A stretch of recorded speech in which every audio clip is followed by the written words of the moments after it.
l'élément le plus important pour maximiser vos efforts, tout de suite après la pause.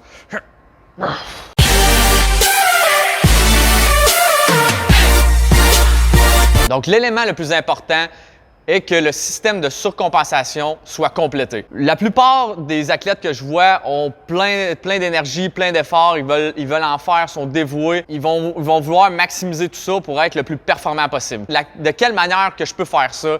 C'est justement en complétant ce système-là. Si on voit ici sur le graphique qui est le système de surcompensation, j'ai une capacité qui est initiale avant même de faire mon entraînement, que ce soit de course ou de musculation. Je vais faire mon entraînement. Donc, j'accumule beaucoup de fatigue, ce qui fait en sorte que je vais être en dessous de mes capacités initiales, dues à l'accumulation de fatigue. Ce que je veux pour justement atteindre un nouveau plateau, c'est compléter cette récupération-là qui va prendre entre 24, 48 heures, des fois 72 heures pour compléter cette surcompensation-là. Donc, ton corps va se dire, OK, je viens d'affronter une épreuve, je me dois, la prochaine fois que j'ai affronté cette épreuve-là, de réussir à pleine couture. Okay? Donc, il va s'assurer de s'adapter pour arriver à un autre niveau.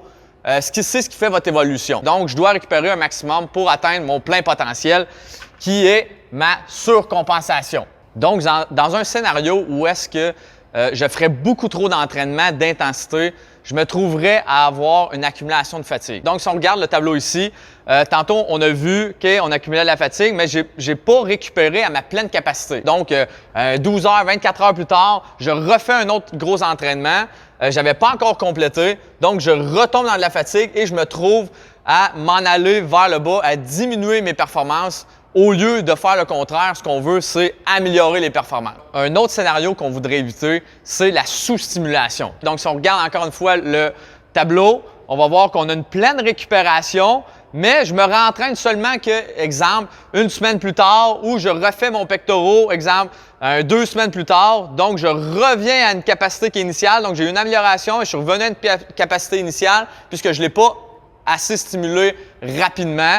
J'ai perdu mes gains, puis je refais un autre entraînement, je recrée une adaptation, mais ça prend trop de temps avant que j'y retourne. De cette manière-là, en faisant pas assez de fréquence, je me trouve à ne pas améliorer ma performance. Pour concrétiser tout ça, je vais vous donner un split d'entraînement au niveau de la musculation qui va faire le lien avec tout ça. Ici, on a pris un split upper-lower.